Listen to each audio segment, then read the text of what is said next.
Everybody be quiet. I need your attention. Everybody be quiet. I have an announcement to make. Alabama, for the first time in 273 years, has a new head coach. Kalen DeBoer from Washington. We're going to break it down. We're going to go as long as we possibly can with kind of the time frame that we have. Blaine is going to try and hop in here. He's having some technical difficulties, which means technically it's a little bit difficult. But one of my co-hosts, former Michigan quarterback David Cohn, one of the guys who kind of broke the news, right? Hi-yo. Hey, got to give love to our guys at College Football Headlines. There's a couple of other people that are putting it out. But, Dave, I mean, you hopped right in, and we want to get to the chat. Remember, hit that subscribe button. Hit that donate button. If you don't know, we do a live sports show every weekday morning, 6:30 a.m. to 8 a.m. Central. It's called Crane & Company. It's a world phenomenon. We have a movie, Lady Ballers. You need to check that out. But you came here to talk Alabama and their new head coach. So, David, hello. Good to see you, my friend. Typically, we don't do breaking news like this, but this is so important, such a big changing of the guard in college football. We thought we'd hop on. And I want to give intro thoughts quickly, then I'll get yours. And then I want to get to the chat, too. I know since Blaine right now is working on getting his way in here, you're going to have that perused as well. But here's what I think. Number one is when you're hiring a guy in general, but especially somebody from outside the Southeastern Conference, you're not going to know until you see it. Yeah. That's just the truth of it. We can sit here and speculate. You can look here and say, oh, this is his record up to this point, and that's great. I'm not saying that doesn't mean anything, but this is a different animal. The slogan of the conference is it just means more. And when it says it just means more, it's really talking about football. As far as college basketball has come in the SEC, it's talking about football. And you hired a guy that obviously knows how to win. He's won at many different levels, but we're not going to know until we know. But we can find some things and ask some questions and dive in and get some answers from his past. The first thing I will say is, obviously, I don't think this was their first choice. I think Dan Lanning was their first choice. I think they knew Sark was going to say no because he was at Texas, and it just makes sense. I think they went after Lanning. From what I've been told, he was the golden goose. Kudos to Oregon for keeping him and finding a way. And I believe Ross Dellinger. Y'all may not like Ross Dellinger. Some people may not like him. I don't know why really you wouldn't. But he only puts out things that are factual. And Mike Norvell turned down the job earlier today. Ross Dellinger from Yahoo put out that he did turn it down. Alabama did pursue him. So it feels like DeBoer was a third option. But what a great high-class problem to have when Kalen DeBoer is your third option. What I'm looking at right now is a couple things. Number one, it always starts with the staff, right? Is Ryan Grubb coming with you? Or is Ryan Grubb going to be the new head coach at Washington? We don't know that yet. That's in the details. And we know what Kalen DeBoer wants to do. He wants to throw the ball. They're not true air raid, but make no mistake, Washington is a pass-to-run team. That's who Kalen wants them to be, and that's a long way from the murder ball that we heard that Alabama was trying to go back to under Nick Saban moving forward. So I find that dynamic very interesting. We won't know until we know on Ryan Grubb when the details come out. But here's what I will say, and it's going to fall on deaf ears, and that's okay, because I'm dealing with a fan base that is used to winning at an unbelievably high level. They've sat in an ivory tower for so long. They've looked down at the peasants walking amongst the city, dirty and nasty, stinking and stuff like that. I'm going to preach a little bit of patience with Kalen DeBoer because there's a couple questions that have to be answered. And it all falls back to, David, something we've talked about a lot on Crane & Company, and something that I think is the biggest common misconception when it comes to going into the SEC, and we've seen this from Texas and Oklahoma fans. The biggest problem Kalen DeBoer is going to have is not the one-off of trying to beat Georgia, right? It's not the one-off of trying to beat a juggernaut LSU. It's the week in and week out grind of coaching in the SEC. Outside of Vanderbilt, and I would say with all due respect, but I'm not, because I don't have it for them in football and baseball. I do. Yeah. So in basketball, I do. Yeah. Yeah. We're already talking about, how did we get to Vanderbilt? No, hold on. Don't come in here and kamikaze. This guy comes in here and just Here we go. I'm making a point. Making a point. Okay. What Kalen DeBoer is going to find out is that it's not the one-off against Georgia. It's not the one-off against LSU. It's not the one-off against a juggernaut Ole Miss team that we think is going to be a juggernaut going into next year. Believe that or not. It's going to Kentucky. Mm-hmm. It's playing LSU. And if one of you don't mind pulling up Alabama's schedule going into next year, that is the hardest trick to get over in the SEC. The second thing is obviously recruiting. What made Nick Saban the most dominant head coach of all time? It comes down to personnel, right? It's not just about the development. It's not just about the culture. It's not just about the place you bring the players into. It's the type players that you're bringing in. Can he go in that living room and close the way that Nick Saban could close? Can he go out there? And I know Alabama recruits itself, but at the end of the day, Nick Saban was the difference. Make no mistake in that. That's the second question. The third is, if Ryan Grubb were to come and you were to keep the system that you had, not that Washington doesn't run the ball. They run the ball, especially when they see too high. We saw what they did against Michigan and kind of down the stretch at the end of the season. But are you going to run this style of offense with Jalen Milroe?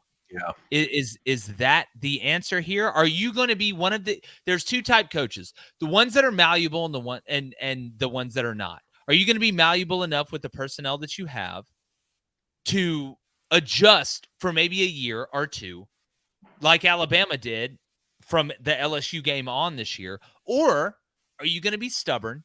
And if it is Jalen Milroe, try and do what you did with Michael Penix, which is not going to work. I'm going to go ahead and tell you right now that's it's not going to work as efficiently as possible, right? So now the couple questions I have, and David, you may know this, for some reason it's escaping me. I know that if your head coach leaves, like with Nick Saban, you have 30 days to enter the transfer portal. But Kalen DeBoer brought Will Rogers to Washington. Yeah.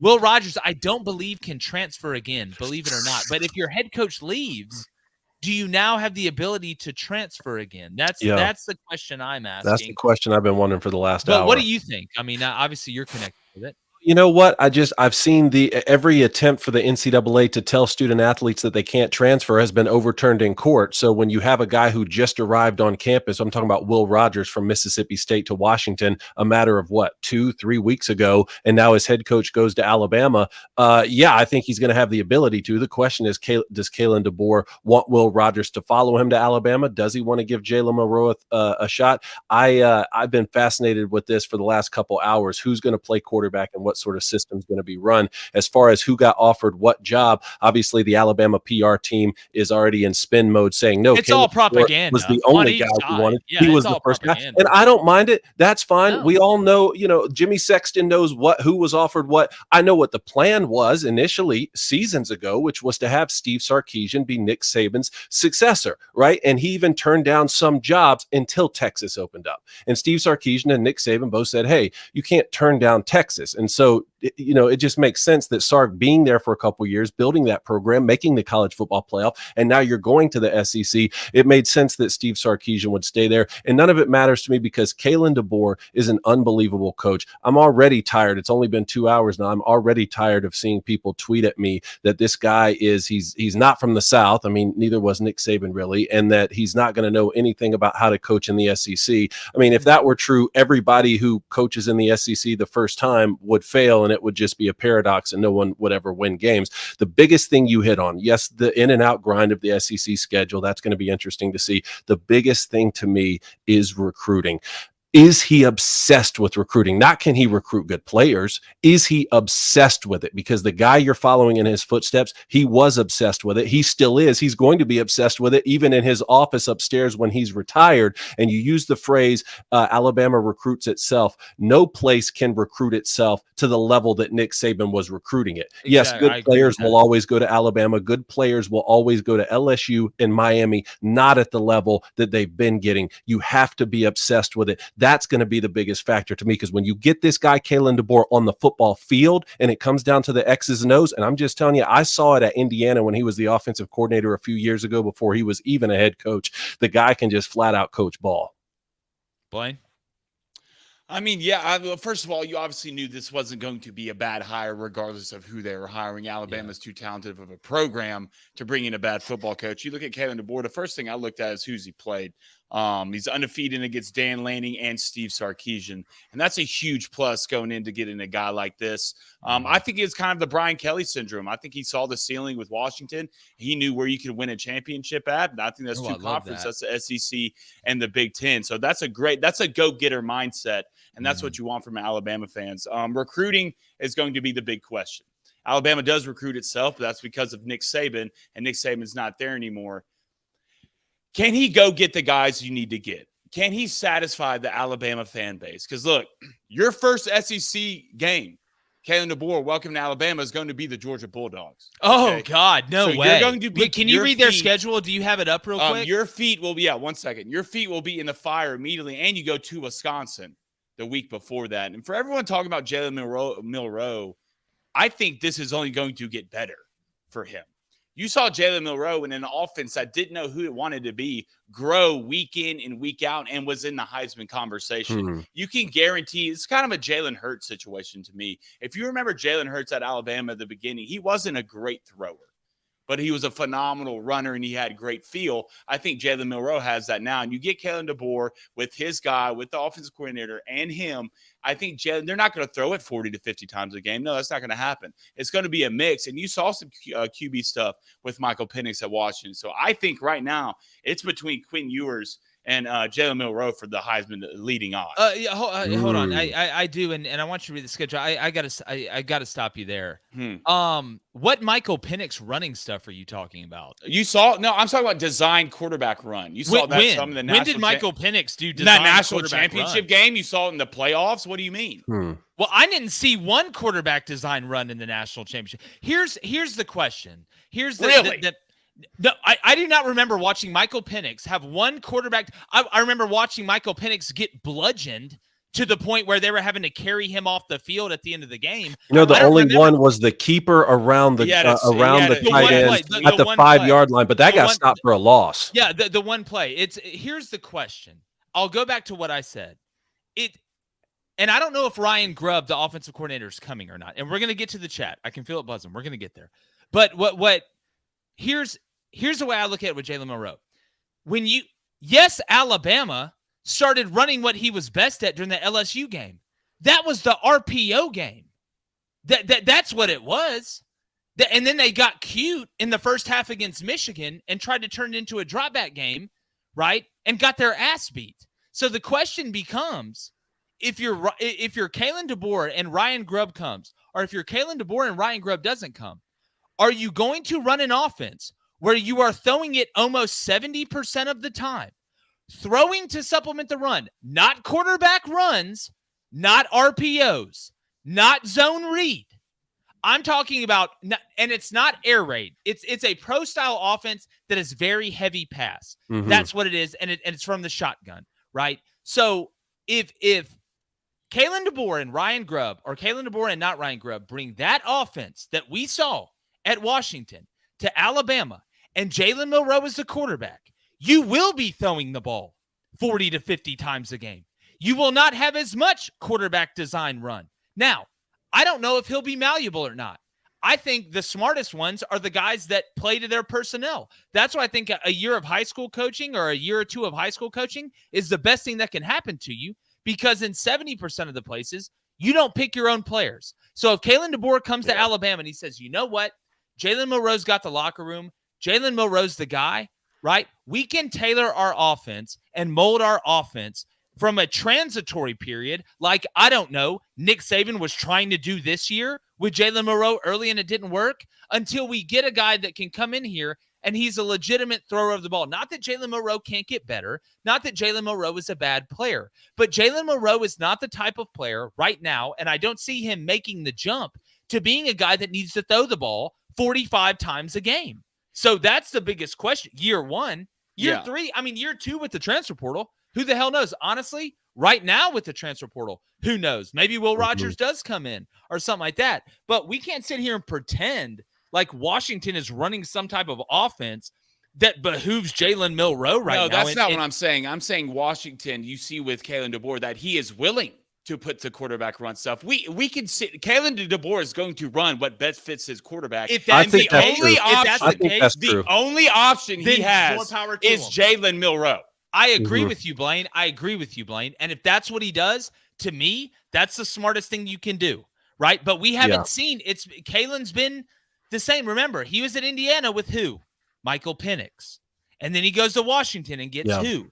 Michael Penix. So we're gonna see. We're gonna see. But I don't think Alabama, like you said, Blaine, you probably put it the best. Alabama was not going to make a bad hire here. I'm going to tell Alabama fans right now, this is not Nick Saban. He is not going to be Nick Saban. Yeah. And this guy will go as far as your patience goes the first time it gets bad. Because you got the schedule pulled up, David, real quick, Blaine. Yeah. David, before you go real quick, Blaine, can you read the schedule for Alabama for next year? Because did you say they go to Wisconsin? Yeah. And so then you play Kirby? Here it is right now. All right. Week 1, you got Western Kentucky. Week 2, you got South Florida. All right. Then you go to Wisconsin. All right. Then you have a bye week. You have a bye. Then you have Georgia. Okay. So then you're at Where's that Georgia game at? It's at home. It's at home. Then you go to Vanderbilt, expectations. South Carolina at home. Then you go to Tennessee, Missouri at home, bye week, at LSU, Mercer, Oklahoma at home, and Auburn at home. Iron Bowl in Tuscaloosa. Yeah, I mean, like, look, that's the kind of schedule we want to see Alabama play. And I just had a thought: if Will Rogers does come with Kalen DeBoer from Washington to Tuscaloosa, that means he's back in the SEC. The SEC passing record is back in play. Aaron Murray would be in shambles. Not our guy Aaron. Yeah. Jake, I think you're making some great points when it comes to the offense. Obviously, Washington had the 65% drop back rate for the first half of this season that led the nation. Even when they brought it down to the second half, through the second half of the season, it still was higher than the national average. But keep in mind, they did have a back that was rushing for 130 yards per game. They've proven that they can be physical on both sides of the football. Here's one question. In those national championships from 17, 18, 19, 20, I'm talking about the 2 years, Joe Burrow, Mac Jones, we saw a very specific type of offense winning championships, right? Shotgun formation led offenses that are throwing the ball more than 30 times a game. And we all said, hey, football at the college level is changing and it may not ever return. And then the last 3 years, Georgia twice and now Michigan have said, you know what? No, you can still win with concentrating on defense, playing some bully ball. Obviously, we're going to have plenty of wrinkles in the pass game, but we're going to run to pass first and we're going to just stop you from scoring. That's the last 3 championships. Now I'm interested to see how much does Kalen DeBoer want to throw the football. Well, why do you think Nick Saban was trying to get back to murder ball? Seems like he was on to something, right? Seems like he was on to something. So it's very interesting. I want to get to the chat, see what everybody else is thinking in there. All right, let's go to Matthew Maximus. He says Jalen probably won't be the quarterback for Bama next year. I'm calling it right now. Well, it's anybody knows right now, but to me, I mean, you've got a quarterback that didn't lose an SEC game as a starter, just played in the college football playoff, lost in the last 4 minutes after taking the lead against a Michigan team that won the national championship. I mean, I think one of Nick Saban's greatest characteristics or attributes was his ability to be malleable at times when he had to be malleable. Remember, he used to come out and complain about the hurry up, no huddle and all this other stuff. And he knew it wasn't going to change. So what did he do? He brought in the guys that were the best at it. And he went out in 2019 and turned his team into the Globetrotters. So will Kalen go through that? I know the Nick Saban aspect of hanging around, you know, will he be the cool father-in-law, or is he going to be Robert De Niro from Meet the Parents? I don't know. We really haven't seen this situation kind of play out. And when he was talking about, I can still get on you from where my office is and not on the practice field. If I'm Kalen DeBoer, it's this is my team. Like this is my team. Not that I don't want your help. Obviously I want Nick Saban's help, but this isn't, you know, you go hang out and then you really have your hands all over everything and it's not my team. If I'm going to take this job, which he obviously is, I'm going to do it my way. I mean, this is Burger King, man. When I was at Michigan, like I told you guys, Bo Schembechler had a permanent office in the building. It was Schembechler Hall, for God's sakes. But it was a little different because Lloyd Carr coached for him. Lloyd Carr was on his staff. You know, that to me makes it a little different than Kalen DeBoer coming in, maybe never even shaking hands with Nick Saban, and all of a sudden the guy's going to have an office upstairs at Malmore Fieldhouse. Yeah. Yeah, look, you can't, if you're Kalen DeBoer, you can't walk into this. Like, I don't need, Nick can be around. We can say, hey, a couple times maybe during a game. But other than that, I'm the head coach. This is my program now. This is going to go exactly how I want. Is that how you're going to say it to him? Yeah, is that what you're you go tell him. Me talking to nobody and then calling somebody and be like, that's exactly what I'm like. I don't want you telling. I don't want to have to sit there and tell you how I milked a cat. Yeah, Dad, I can go hunting alone now. Yeah. All right, let's go to Raps and Hoops Cultured. He said they're overdoing this. He's been winning everywhere. I promise you, he's going to have this football team playing their asses off. Mm. Well, again, nobody's doubting the man's record. Like, Alabama wasn't going to hire a bad football coach. Mm-hmm. Like, they're obviously going to play hard. But, again, until you have been in this league, and this is what Texas is going to find out, and this is what Oklahoma is going to find out, we really don't know. You want to know how we knew about Nick Saban when he went to Alabama? Because he did it before at LSU. We've seen this movie. Kalen, you're not that, and the Pac-12 is as good as it's been since I can remember, right? We talked about it all year.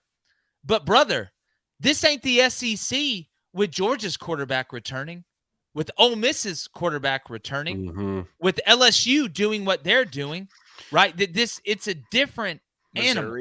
And there's no room for error early. That's the thing, is there's no room for error early. And you know he's going to start his guy at quarterback. I'm just wondering, like, if you go with Jalen Milroe because he was a proven commodity at Alabama, does that sort of soften some of the criticism early? But again, it's not going to help if you're losing football games. Another thing too is like Washington is a fantastic football program.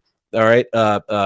They always are top 20 in TV viewership. They made the college football playoff a couple times, but let's not kid ourselves. It's hard to get the best recruits in the country to go to the Pacific Northwest. Oregon's been dominating because they have the Nike and Phil Knight money. But if you can't get the best players in the country to go up there and you have a lot of 3 stars, some 4 stars, what's the next best thing you can do is develop them. And Kalen DeBoer just had an undefeated regular season, beat Texas, and played in the national championship with the least elite recruiting class of all the 4 teams that made it. Yeah. Let's go to Lakers Swag 11 with a $2 donation. Appreciate it, brother. He says Julian saying the freshman QB will be the future for Alabama, but he ain't gonna be the future next year. We keep talking like Alabama quarterbacks. There's a lot of options out there. There's not. It's Jalen Milroe.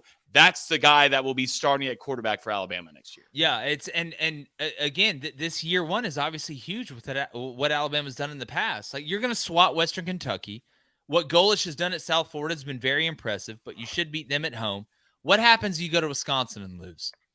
What happens? Is it panic? Is it a 5-alarm fire? Well, right? I'm telling you right now, if Bama fans and patient could mean 9-3 and maybe even sneaking in the playoffs. I'm not saying 7-5. I'm not saying 4-8. But if Bama will be patient with this guy and give him time to figure it out, he can do it. I believe he can do it. Now we'll see who the hell really knows. But at the end of the day, there has to be some sort. And I know asking this is like telling a heroin addict to put it down, right? Like, you're so used to what you do. I'm not saying that Alabama fans are heroin addicts outside of that one guy we showed on the show today, maybe. Really? I don't know. But it's just, you're going to have to exercise some patience, and we'll see, because you don't want to stale it early. You don't want to turn it into a collapsing, cratering fire early, right? Which don't we feel like this year the Pac-12 was as closest as a week-to-week grind as you're going to get to the SEC? It was the best we've seen from the Pac-12 in a while. Yeah. So, I mean, if anything, like, I feel like this guy will be a lot more prepared than a lot of people think walking in here. I think it was a grind in the Pac-12 this year. The Arizonas, the smaller teams that were pretty damn good. So I think him going through that is going to set him up. I'll tell you another question we haven't considered. We talked about it on this morning show, though, is how much does this guy want to be an NFL head coach? You know, is that something that he truly wants to be? Could this be a situation kind of like Saban at LSU? Is that a goal of his in the future? If he has a couple good years at Alabama, or even if it's just mediocre, like you said, Jake, a couple 9-3 seasons, does he go coach an NFL team and this maybe isn't his home permanently?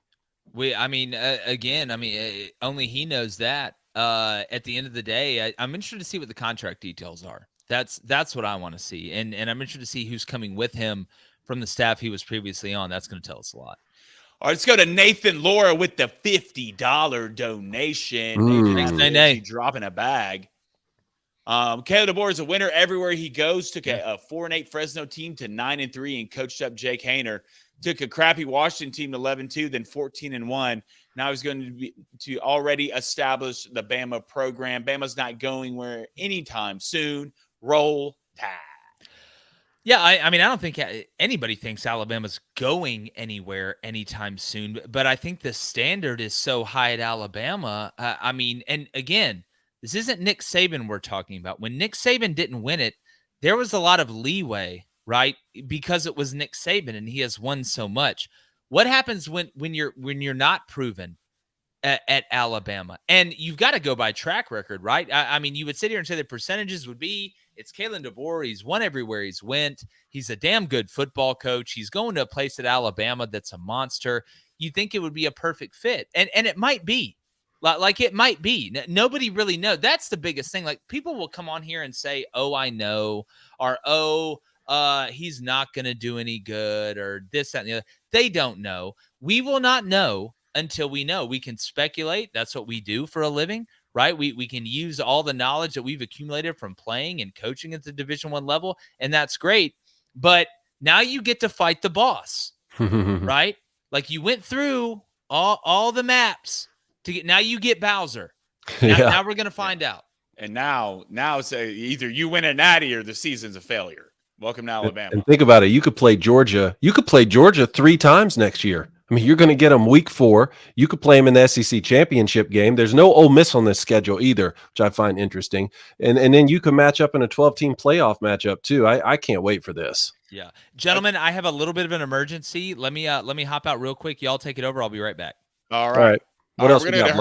Fine. Everybody's fine, by the way. Okay. Her Dizzle with a $5 donation. Coney, are the days of the head coach choosing their successor over? If Saban didn't earn that right, I don't know who does. I can't say it for a fact, but I feel fairly confident that the plan was for Steve Sarkisian to take that job over from Nick Saban. I think they even turned down a couple head coaching offers that came. But when Texas opened up, like, you have to go take the Texas job. I think that threw a monkey wrench in this. And who's to say that Nick Saban didn't sign off on Kalen DeBoer being hired? I'm not sure how it all worked out. I'm sure some details will come out. I know when Lloyd Carr stepped down, he had some names in mind, and the AD ended up going with Rich Rodriguez. So I don't know. It's always a difficult play because, hey, at the end of the day, Nick Saban may have an office at Malmore and at Bryant-Denny, but your boss is going to be Greg Byrne. Your boss is the athletic director. Yeah, I don't think it's a great look. When the other coaches start getting talked about getting contacted from Bama, and then like they put the hype video of them out, which is basically saying they rejected the job. I mean, Sark did it, Dan Lanning did it, Kiffin did it. I guess that's the new movement, huh? I mean, I guess that's like the subtle jab. Should we put one out? Should we put one out? I think we should. I mean, Bama call me and offer the job, maybe. Thanks, but no thanks. I don't know, man, if everybody was officially offered the job, but it sure seemed like Dan Lanning was a name hot on the list, right? I mean, absolutely. Let's go to Michael Dallas Fanatic. He says, Brian Kelly, you still believe in his sob story that you can't win a championship at Notre Dame? Hold Freeman's beer, go Irish. Yeah, I still believe that. Is he saying you still believe that Notre Dame can't win a championship? I said it was a Brian Kelly like kind of situation with Washington. I think that you kind of saw the ceiling with Washington, the same thing at Notre Dame. So he said, Brian Kelly, you believe in that sob story that you can't win a championship at Notre Dame? Hold Freeman's beer, go Irish. But now that I've seen Michigan do it, man, there's no reason that Notre Dame couldn't do it. Washington is a little bit different, but they are coming into the Big Ten next year. Yeah. I get it. Look, it's still hard to get the best recruits in the country to the Pacific Northwest. USC, not so much, right? Like everybody wants to go to the beach and play at USC.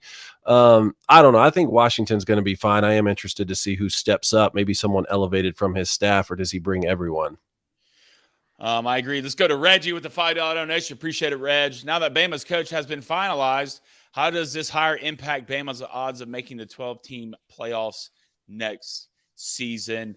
I would think it wouldn't dramatically change, to be honest. You don't think so? No, it probably already got the line. Probably already moved after Saban's announcement, and probably wouldn't shift depending on who got hired, right? Because, like you said, they were going to make a great hire. I mean, let's just go through it, Blaine. You have to go like Western Kentucky, South Florida. Look, you got to just win the football games. I don't care who you run out there at whatever positions. On the road at Wisconsin, like Luke Fickell. Kind of a mediocre year one, like Phil Longo at OC.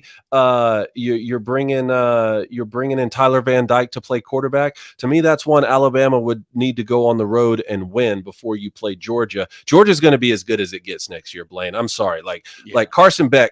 You were talking about Heisman odds and who's going to be winning. I think Carson Beck could win the Heisman Trophy next year. Georgia's going to be as good as it gets. You do get him in Tuscaloosa, but let's say you lose that game. A lot of Alabama fans will turn on him quickly, but hey, they don't matter. The people that matter aren't going to. So let's say you're 3-1 there. You beat Vanderbilt, South Carolina. You're going to go on the road to Tennessee. Ooh. We already talked. Hey, they beat them last time in Neyland, but Nick Saban went 16-1, 15-1 against this program. Yep. Might be starting a true sophomore quarterback, Nico Iamaleava. That game could be a lot of fun too. Well, like this 4-week stretch, I mean, other than the Georgia, was like at Tennessee, Missouri at home, and that's not going to be a walk in the park either. No, they're going to be good again. Football team's been playing football lately, and who they're bringing back. Brady Cook, I know Schrader's gone, but you still have Luther Burden Jr., who's an absolute dog, and that defense is playing well. I mean, the at Tennessee game. Other than Georgia, I mean, you're going to the road on LSU, which you are losing Jane Daniels, but you love what they're doing. We're hiring coaches, and Nuts Bus is pretty good. But that at Tennessee, this Nico kid's something serious. And then like you talked about Missouri, you don't get Ole Miss.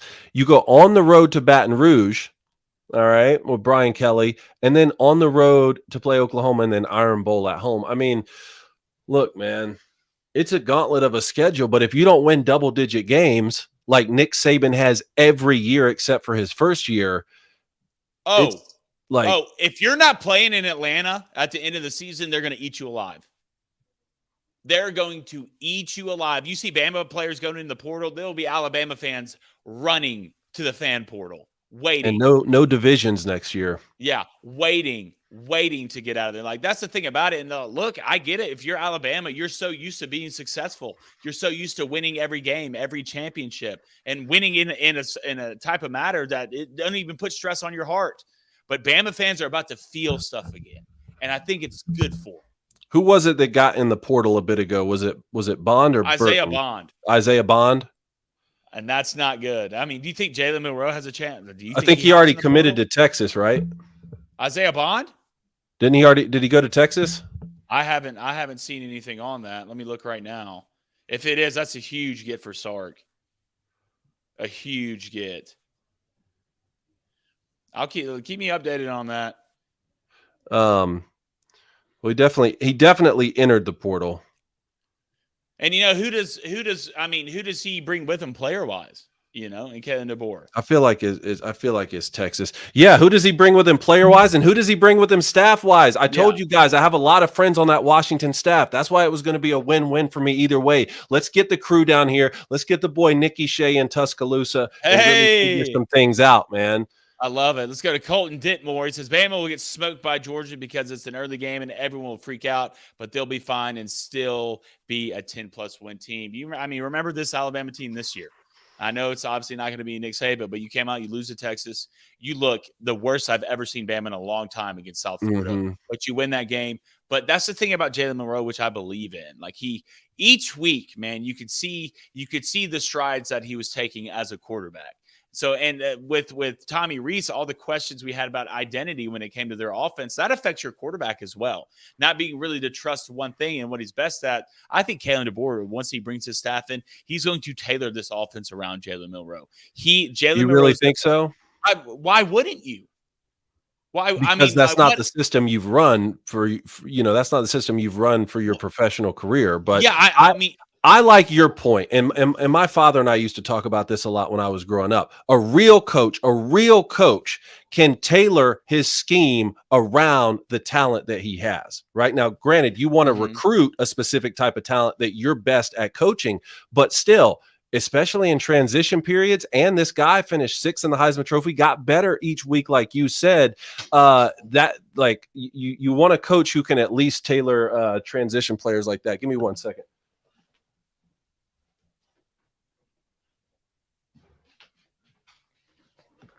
Go ahead. I was going to DJ Johnny Paris. He says, Wisconsin, Bama is winning that game. The Crimson Tide team is not going to lose a step. In fact, they're going to take 3 steps forward. God, I don't even know if there's 3 steps forward y'all can take. 3 steps forward. I think there's just like 1 step forward. You're at the wall. Yeah, like you're literally have one more step you can take, and then your max capacity is successful. You know, I know Luke Fickell needs some time at Wisconsin, but I have to say, given given what their schedule was this year, Blaine, I was disappointed. I thought they would win the Big Ten West. If you can't win the Big Ten West with a lot of talent they have, I mean, even Georgia Southern went up there and was winning that football game in the second half. Davis Brin, their quarterback, had 6 turnovers, though, 5 picks and a fumble. So they'll be a different team. Luke Fickell's a great coach, but I mean, I tend to agree with him. You got to go on the road and win that one. Absolutely. Let's go to Jamie, baby. UGA will be dangerous, but so will Ole Miss. So will Missouri, and don't count out Tennessee yet. Only Florida is guaranteed to suck. Oh, man.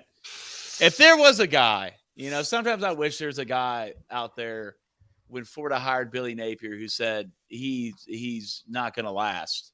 If there's just a guy out there. You weren't on it from the jump, man. You weren't on it from the jump. The amount of hell I caught. Yeah. Toughest, one of the toughest schedules in the country this past year. The toughest schedule, up there with Michigan's schedule for next year. We've broken it down several times. Yeah, it's not looking great for Florida. I love Shane Beamer too. I don't know if South Carolina's going to make that jump to be in this conversation here. Yeah. Ole Miss is going to be as good as it gets. Missouri's going to be really, really good. I'm excited to see. Look, we saw what Josh Heupel and Tennessee can do when they had a legitimate quarterback who can play from the pocket and play on time within that system. That's Hendon Hooker, and he got drafted in the NFL. That maybe that young kid can do that. That's going to be interesting. I just think Georgia's going to be as good as it gets. Carson Beck makes some throws that just absolutely wow me. I don't care if he doesn't have Brock Bowers. Didn't have him for most of this year. Doesn't matter to me if Ladd McConkey's out. He was out most of this year. Carson Beck's going to do nothing but take that next step. And I think Georgia, after winning back-to-back championships, but then getting left out of this playoff, is sort of going to say, hey, let's go 3 and 4 years, kind of like Kirby and Saban did back in the 2009, 10, 11 era.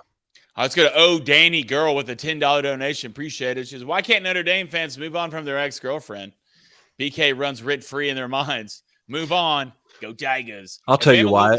If Bama loses a lot in the portal, do expectations change? No, I don't think so, because, like, anytime, especially nowadays, like, when a figure like Nick Saban leaves a program, there's going to be, I mean, mass amounts of players leaving into the transfer portal. It doesn't matter who you hire. They're going to go. So I wouldn't be surprised by this. I think Kalen will do a good job of getting what he can get. But I feel like once Nick Saban leaves, most of those guys probably already have their mind made up. On the Notre Dame question, I'll answer it from a Michigan perspective, because that's the closest thing that I have from my background. I mean, Notre Dame's a top 7 or 8 job in the country. Michigan's a top 7 or 8 job in the country. I've told you guys before, those are the type of jobs you want someone to be at last. Unless, like we talked about with Kalen DeBoer and Nick Saban, you want to go try your hand in the NFL because that's something that you think you might want to do. And then later on, you've returned to college and that job's taken or something. For most people, that's the last job you have. So when Brian Kelly was the head coach at Notre Dame and the winningest head coach at Notre Dame, and all of a sudden you jump ship for another job that I think is top 5, 6, 7 in the country in LSU, it's still a great job. When you jump ship and say it's for the reasons because I can't get over the hump here, that's going to leave a lot of people bitter, man. Yeah, I agree. Let's go to 52 Biggie, baby. Says, yeah, DeBoer is not going to keep Tommy Rees. He's an offensive mind coach himself. Tommy, I believe, is gone. What do you think about this, Dave? I agree. I agree. And obviously I hate when guys don't get retained, but I'm just looking at it from the perspective of, hey, Tommy Rees has this on his resume now, coached at Alabama. He's going to get another great job next year. I think he even got to interview for this job. I mean, Jake was talking about, I don't know if it was official or unofficial, just to put on a resume. He'll be fine, rising young star, but Kalen DeBoer is going to bring in his guys. And like I said, some of those are buddies of mine who I played with. I don't know who's staying and who's going, but as soon as I know, I'll let y'all know. Hey, do you think they're still going to be running Nick Saban's defense, or is it going to be allowed to be something else? Buddy, only one person can run Nick Saban's defense. Hey, man, it's the blueprint, all right? Saban, coach said he retired because he doesn't know if he can handle the week in and week out grind that it took this past year. My thing is, if you're Kalen DeBoer, maybe you just say, hey, look, we got the offense covered. Coach, we got through spring ball, we got through fall camp. Maybe you just show up, Wednesday through Saturday, help us game plan, and you run the defense. I just need you to show up for the pregame speech against Georgia. That's when I need you to show up. All right, and halftime adjustments. And halftime adjustments. There's nothing that could be worse. Is like if you're Kalen DeBoer and you go and lose that Georgia game, and you get back. You get back to your office and you just walk in and the lights are off. It's just Nick Saban sitting in the middle of it, just with the film.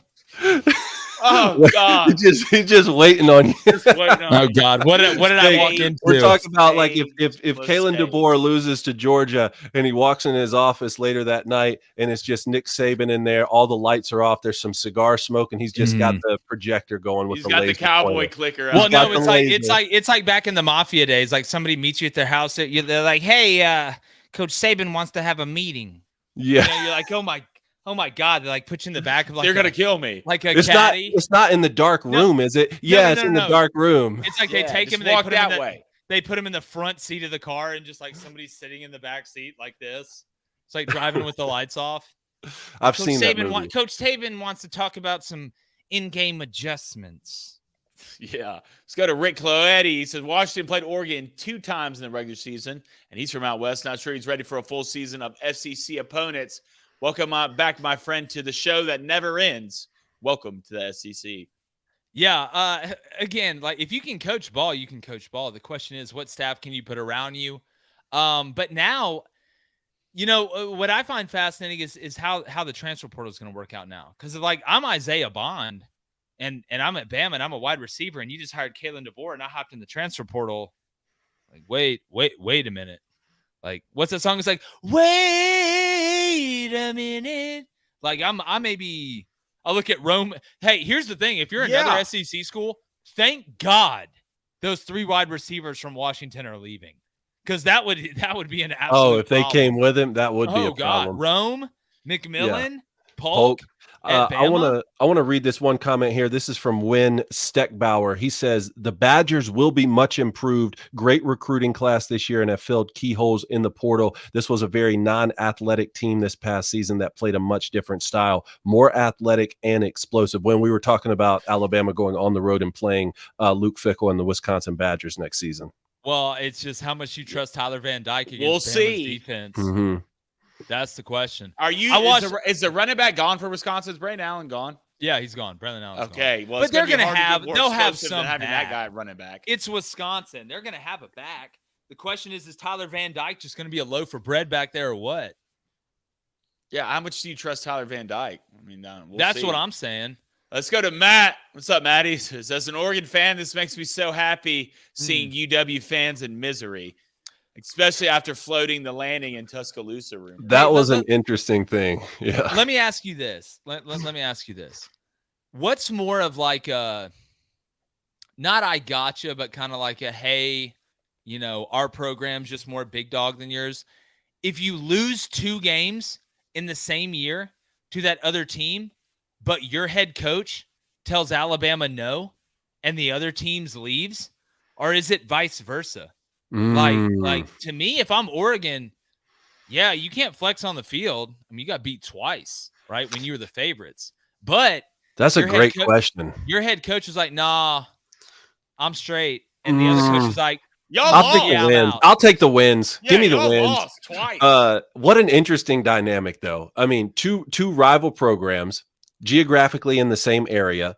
Oregon's coach is floated as the favorite for the Alabama job. decides not to go or wasn't off or whatever the details are, the other school coach is who ends up going. I think that's fascinating. It is, man. It's college football. Let's go to John Q. God, one of my favorite movies. He said, I'm interested in knowing who the DC is going to be at Alabama. See, that's the thing. Do they elevate T-Rob? Right? Does he make that choice? Was that part of the deal with what Saban was offering? I want to see the details. I want to see the contract details. I want to see the personnel, coaching staff wise, then obviously the players. But another thing, Cone, like that clause we keep talking about, the rich boy clause, right? I have to be the highest paid coach in college football. Mm-hmm. If I'm Kalen DeBoer, like nobody's claimed that yet because only one person can claim it. Nah, you ain't getting that. You don't think he's getting that? You don't well, think that's part of the deal? Jimmy Sexton reps all these guys, including Kalen DeBoer, so he doesn't really care who gets it. To me, you're not coming in asking for that. Hey, go beat Georgia first. Let's have some football games before we have a conversation. As in terms of asking who the DC is, this is where I think still having Nick Saban around could be an asset, right? I know you guys talking about the shadow. Saban DC? No, well, we did talk about that while you were gone. Hey, just Wednesday through Saturday, game plan, call the offense, halftime adjustments, and Blaine wants pregame. I'm talking about right now, this week, when you're hiring a staff asset, because you can go in and Nick Saban can say, here's what my plan was if I remain the head coach. Here's what the plan was the past couple of years. Here are the guys that I brought in for this, and that reason. Here are the rising stars. And you still let Kalen DeBoer take over and make the decisions. But that's, to me, where there could be some mentorship.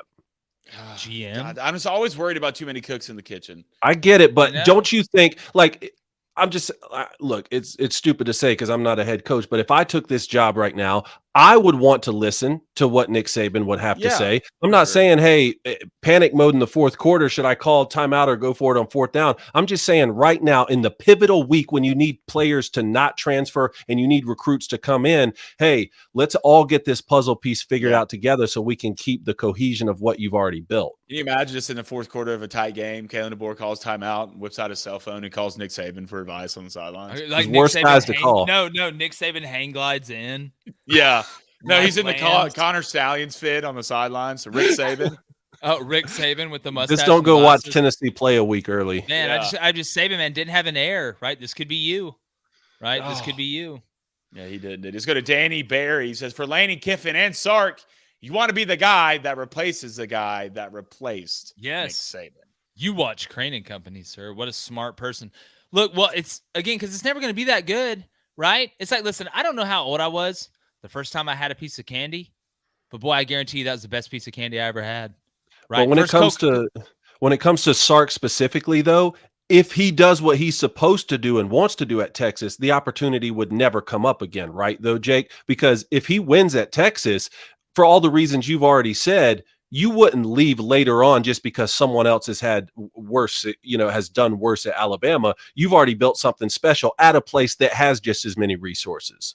Yeah, I mean, you're at the Gal Gadot special. You're with the baddest girl, one of the baddest girls there is. Why are you going to leave a 10 to go hang out with another 10? I think you can make the argument that Texas, and I know I put it on social media today, Sark's smart for staying because Texas and Alabama are on equal footing right now. But potential-wise, Texas has more potential than Alabama does. I mean, if we're going to be honest, right? I mean, if and it's not you mean by in like the NIL space, in all the spaces. In all the spaces.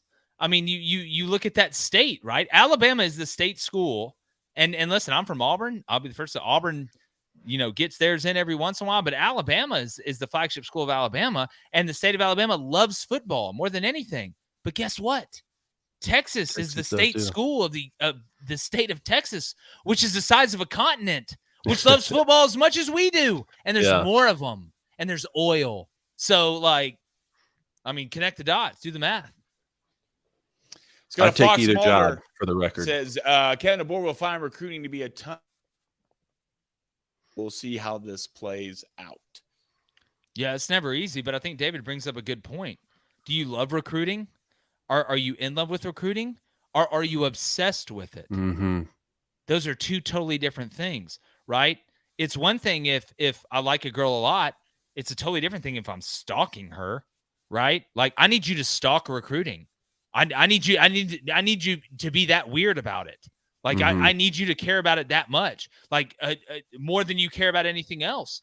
It's the lifeblood, right? So, and that's what, again, that's the main pillar that the Nick Saban castle is built upon. It's recruiting. Yes, and don't think that changes just because you can offer guys money to come play for your school now. That may be the ultimate deciding factor for some of these kids. You still need to be a fantastic coach in the living room when mostly you're talking to parents too about their 18-year-old kids leaving home for the first time. That's exactly right. All right, let's go to Seth Williams. Seth, what is up, my guy? DeBoer just went 14-1 with wins over Oregon and a win over Texas with 3 and 4 stars. Just wait until you give this man 4 and 5 stars. Look, again, the unknown is the unknown. But, I mean, we'll see when you go through that schedule that you got to make a lot of right, even in a place like Alabama, you have to make a lot of right decisions leading up to that point to even have a chance to be as dominant as what we've seen Alabama be. So I'm going to go back to this. Nick Saban had leeway, right? Last 3 years, hadn't won a national championship. Made the playoff this past year. What happens when you don't have Nick Saban and a guy that is proven outside of Alabama, not to the level of what Alabama's won? He hasn't won a national championship in Division I. How much leeway does this man get? That's the biggest question. Because, again, this isn't a Nick Saban taking over for a defunct Alabama program and, hey, losing to La Monroe's okay. Like, we get it. This is Kalen DeBoer taking over the golden egg from the golden goose. Like, there will be no sympathy or that's okay, pat on the back. Oh, Kalen, that's okay. Like, that will not happen. You're getting handed a Ferrari. They expect you to drive the hell out of it. All right, let's go to Reggie with a $2 donation. Appreciate it, Reg. Will Bama have a Phil Fulmer situation with Nick Saban? I mean, listen, Phil Fulmer won 1 national championship. Okay, Phil Fulmer's a great coach. Phil Fulmer's not Nick Saban. We're not like we maybe if you're saying that's Nick Saban's the headliner that has success and then they go dark for 20 years, I don't think that's going to happen. But I guess it's a possibility. But to compare Phil Fulmer to Nick Saban is disrespectful to Nick Saban. And I'm not trying to be disrespectful to Phil Fulmer, right? So I think those are two situations that unless you're more specific about how good or how bad Kalen DeBoer will be, that comparison's tough. Did Phil Fulmer stick around the program after he was the head coach? Yeah. Is that what the question? That must be what the question is. Well, Phil Fulmer was the AD, right? Right. Like, didn't he move something like that? Yeah. I don't know. This seems more like a situation, like I said, when Bo Schembechler had an office at Michigan and just kept one there. That's what it's going to be like for Saban. Again, this coach coming in, though, didn't coach for you. That's why it's a little bit different. Yeah. All right, Herdizzle with another $5 donation. We all know Sabatron 3000 will be the guy who replaces the guy who replaced the guy. Don't misgender Sabatron. Hey, Kalen, please punt the ball. Quit hurting me. Yeah. Ow, ow. Why won't you let me go? All right, let's go to Janice Patterson. What's up, Janice? No, Auburn is mad at this hire. Believe me, this is the best case scenario. Look, I go back to what we kind of said earlier. Like, we, as any other fan other than Alabama, like, there's no way you could have looked at this and thought that this was going to be a bad hire with the prospects that were on the board. Yeah, nobody says it's a bad hire. Here's what I will tell every Alabama fan. I'm going to go ahead and tell you this. This man is not Nick Saban. Like, this, if you think there's going to be no transitory period or that this guy can recreate what Nick Saban did, you are playing yourself from the start. That's not saying he won't win a national championship. That's not saying that Alabama won't be championship relevant pretty much every year. But to expect this guy to come in and be either as good or better than Nick Saban when college football is as uncontrollable as it's ever been, when it's when it's moving more than it's ever been, like tectonic plate moving, not like moving outside, but like there's plate shifts. Expecting that is don't do that to yourself. Just don't do it to yourself. And it's not lowering the standard in Alabama. Alabama's going to be good, right? And he may figure out, he may crack the code and win 2 in a row. Who knows? But trying to say that, there's not going to be a drop off, or that's disrespectful to Nick Saban, to be honest with you.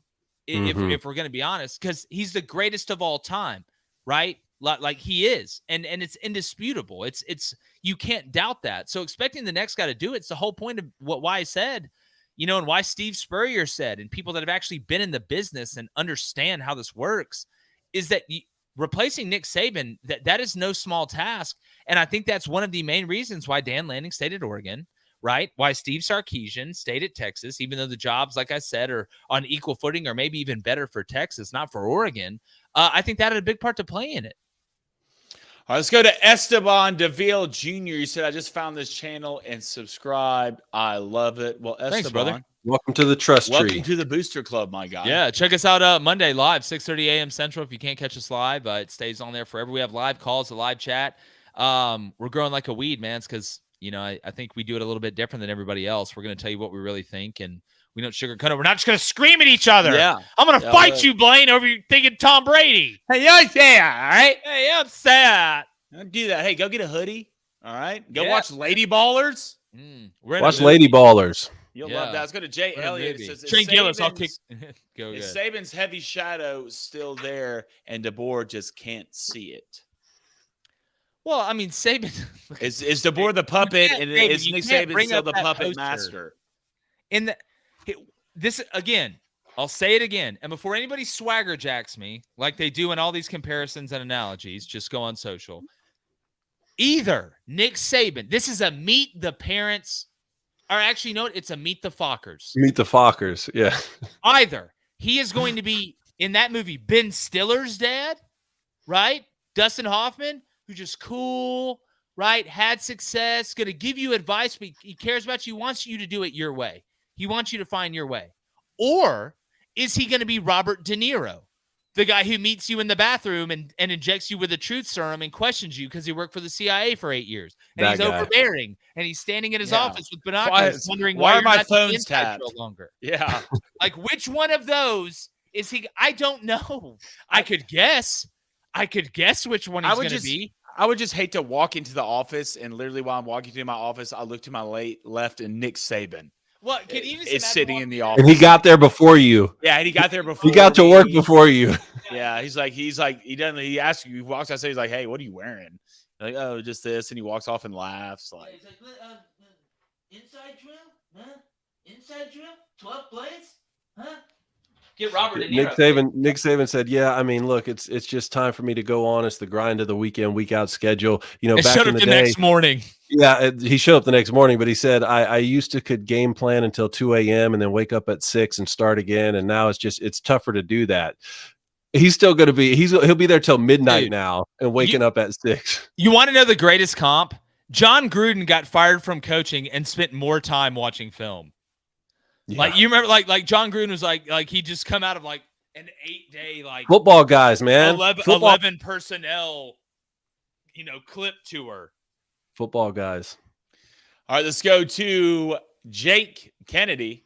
He's one of the Kennedys here. He says Lanning and Sark never got offered the job. Kalen DeBoer was their number one target. That's what the PR team's saying. I love it. Yeah, spin, baby. Bet. Spin. We got our guy. This is how they do it now. This is how they do it now. This is how you know they offered them the job. Go to Twitter. Look, when they deny the job, they put a hype video out. That's what they do. Sark did it. Dan Lanning did it. Kiffin how'd it go down, Jake? Jake, how'd it go down? Here's what I'm gonna say. Folks, this is straight out of the 40s and 50s propaganda. Okay. Like, Bill Byrne comes out and says, don't listen to what anybody else says, right? I'm going to come out and make an announcement with our guy. He was always our guy. Well, then Yahoo Sports comes out with they have no reason. They're not attached to Florida State. They have no. Ross Ellinger comes out and says Mike Norvell turned it down. Mike Norvell turns out a hype video. Look at the hype videos in order, right? Dan Lanning, Sarkisian, Mike Norvell. You don't have to be Sherlock Holmes to figure out this mystery, right? And it is all propaganda. That's all it is. And they're smart to do it. Yeah. They're Here's smart. What got said. If I was Bryant Vincent at La Monroe, I would have put out a video saying I'm staying at La Monroe. That's why Lane was posting pictures of the Oxford airport. And I get I didn't see Dabo. Did Dabo post one? Dabo doesn't know how to use social media. Yeah, he doesn't. He doesn't believe in it. That's right. I'm sorry. Here's what got said. Here's what got said when they called. He said, this is Greg Byrne, the AD at Alabama. For the record, I'm not offering you to be the head coach at Alabama, but I would like to gauge your interest on if you would take the job. And if you say no, then this is not an offer. But if you say yes, you can get on the plane and come here, and I'll pay you money. Look, I'm considering offering you the job. What was your thoughts? Yeah, it's like this offer is contingent on if you accept it or not. No, let's go to Reggie with another $5. Bama goes 7-5 or 8-4, where the villagers take pitchforks and storm the castle. They will burn it to the ground. Look, if this man goes 7-5 next year, like there'll be council meetings. You don't need to worry about the player portal. You need to worry about the fan portal. Yeah, you need to worry about just human life. Roll Tide Willie might die. Oh, dude, no. That's the guy you need to watch for someone getting Roll Tide Willie will drink enough nail polish to drown the Titanic. Yeah, he's the one he'll sleep in your basement for 4 weeks and wait on the right day. Yeah, to attack you. Yeah, I know. Let's go to Jack Hogan, $5 donation. Appreciate it, Jack. Said, I think Saban's going to be more Robert De Niro from Goodfellas. Also, permission to change the call sign from Bluegill to Swagger Jack. Number one, permission granted. You think he's going to be De Niro from Goodfellas? God, just please don't be Joe Pesci. That's all I'm asking. Yeah, look. Like, you didn't commit? Let's go in a cornfield. I got a couple baseball bats. I'm funny how. Oh, that's Casino. I was close. I'm funny how. Well, like I amuse you. Like how? Oh, I see what you're saying. Robert De Niro and Goodfellas. Now, for some reason, I was thinking of Robert De Niro from Casino. That's a totally different movie. You talking about like just paranoid, like all the time? Movie. Those are same director. Yeah, they are totally different. By the way, did you see that new? It's Martin Scorsese, right? See, yeah. Do you see that? You see that new one? He's coming out of the movie. Like it's like about the story of Jesus, but it's all chicks. Yeah, with the females, with Jennifer Lawrence in it. What's going on? I still didn't see his last movie yet. The Killers of the Flower Moon. That movie looks dope. The trailer looked good. Yeah, the trailer talking about new coaches in Tuscaloosa. No, it's Killer of the Flower Moon. He's coming out with a Jesus movie. That's all. Jennifer chicks. Lawrence is Jesus. Both chicks to play Jesus. I wouldn't be upset to play Jesus and Judas. No, if heaven is me hanging out with Jennifer Lawrence forever, I'm down. It could be worse. We've run out of stories. Could be worse, have, man. Let's go to Donovan. We get a couple more, then we'll get out of here. Go to Donovan, $2 donation. Freeze is about to own this man in recruiting. Look, man, we'll see. I got to see the way the machine looks once he's there. Like he's got so many. Kalen DeBoer has got so many advantages. So many advantages coming in. Now, as far as Hugh Freeze, look, if you're Auburn and Hugh Freeze, you got to strike while the iron's hot, dog. Like, you got to go. Like, you got to go. And I want to say this. I love Zach Etheridge. I think he's a damn good football coach. I do, too. I'm excited Houston got him. Cadillac Williams, what he did for Auburn, immeasurable. But I just got off the radio, and that was my emergency. I had to hop on the radio for a second. And they asked, Auburn just lost 2 of their key cogs in recruiting and on the staff. I'm going to tell you something. What have they won while they've been at Auburn? What is Zach Etheridge and Cadillac win? What have they did? 3 losing seasons in a row? Cadillac didn't barely recruit anybody in this recruiting class. Zach Etheridge did. Zach Etheridge recruited his butt off. And what Auburn fans will be forever indebted for what they did on the field and trying hard. But Auburn, as a coaching staff, is not very good, to be honest with you. And Hugh Freeze is changing that. He's changing that. So it's one thing to be empathetic towards somebody that's from where you're from or was a really good player where you're at. But at some point, you got to start winning some damn football games. So spare me the tears and all this other stuff that I see like Auburn's falling apart. Like don't talk about propaganda. Don't buy into that. Yeah, I read Zach's post. Zach's a friend of mine from back in Atlanta. Dude, love Zach. He's a great football He'll coach, be man. fine. But like, great coach, man. Let's be real. Yeah. All right, let's go to tactical Matt Foley. Says, you guys are clowns. Y'all thought Dabo was coming to the capstone. Dabo was on a staff that got Alabama put on probation. Boy, I tell you what, I thought Simple Jack was just a movie. I found the real life one. I think you're talking about the breakout we have that said Dabo's the favorite. That's because the betting odds changed to put Dabo the favorite. We updated it live on the show, clown. Get in the car. Wasn't that in the breakout? Get in the car. Get the flour with the water. Look, I need better. I need better from somebody with a Matt Foley handle, man. Matt Foley's an idol, and you don't want to say something like that and end up in a van down by the river. How cool did you feel when you typed that? Yeah, if your dumbass would have actually listened to the breakout, you would understand it. But you're too small-minded to. I wouldn't put my name in my handle either if I was you. I'm afraid. Bama fans hate this man, Dabo Swinney, though. I'm afraid for this man. Drive. I can't believe it. I'm glad, but Mo Bama issued some context, which I appreciated on the show. Yeah, if you listen to the breakout, it was the Bet Online odds that changed while we were doing our show. Goodness gracious. Somebody take this man's driver's license. I think your pizza rolls are ready. Your mom's going to bring them down soon. Let's not bring pizza rolls into this. Let's go to Rick Cloetti with a $5 donation. Was Saban's retirement more the state of college football, or was it just time? Won't DeBoer's face be all the same challenges and bigger expectations? I'm getting over pizza rolls just caught strays just now. Yeah, dog. There's a lot of things. No, I love pizza rolls. I love pizza rolls. But I don't want Cartman down there playing World of Warcraft when his mom brings him pizzas, roll in a bucket to go to the bathroom and sitting here telling me about things that he doesn't understand. But that's story for another day. The expectations are not going to be lowered at Alabama, right? That's not going to happen. It's not going to happen for a long time. The first part of the question was what, Blaine? About what'd you say, Blaine? It was about Nick Saban. Yeah. Okay. We'll run through it again. I know what you're saying. More the state of college football, or was it just time?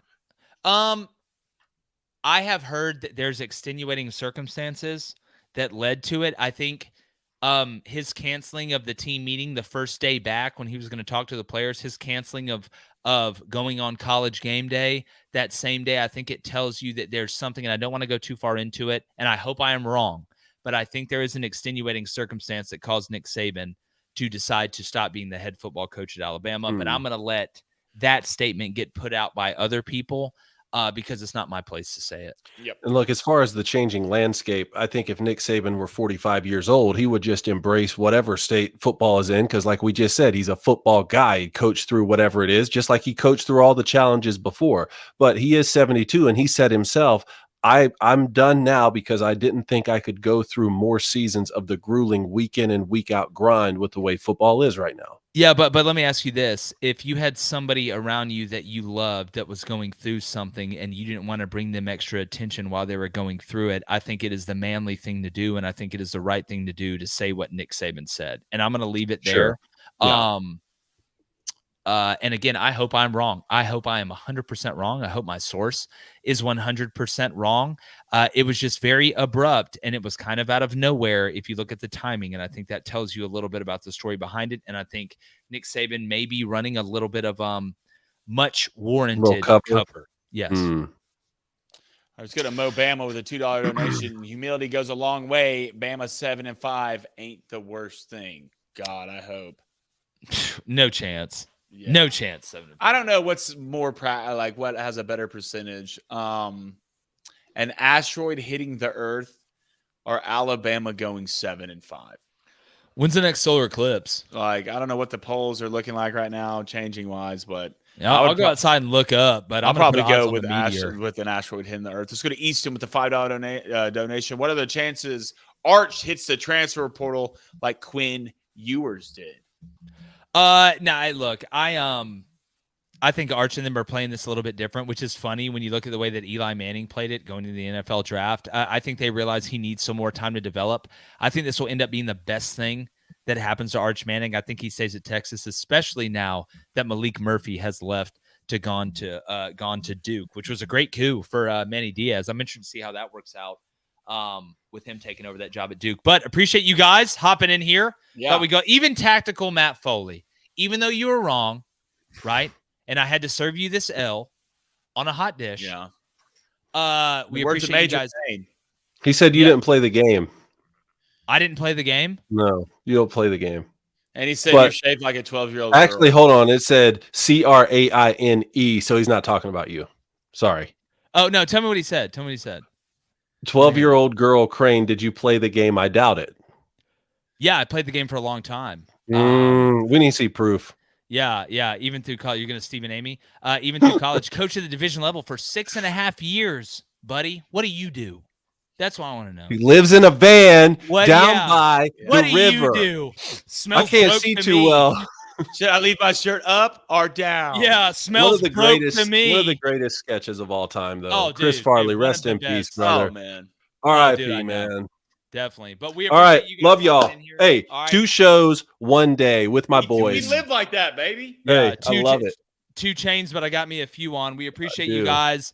I'm going to go in here and think about when I played football and wait to give my beautiful wife a kiss when she gets home. Yeah. So appreciate you guys. Make sure you check us out Monday, 6:30 a.m. Central. We'll take live calls except from the tactical Matt Foley. Actually, no, Matt, call No, we need you to call in. 1-855-236-3228. That's exactly right. Cone, you got it down, buddy. I'm so proud of you. All right, we'll check y'all out Monday.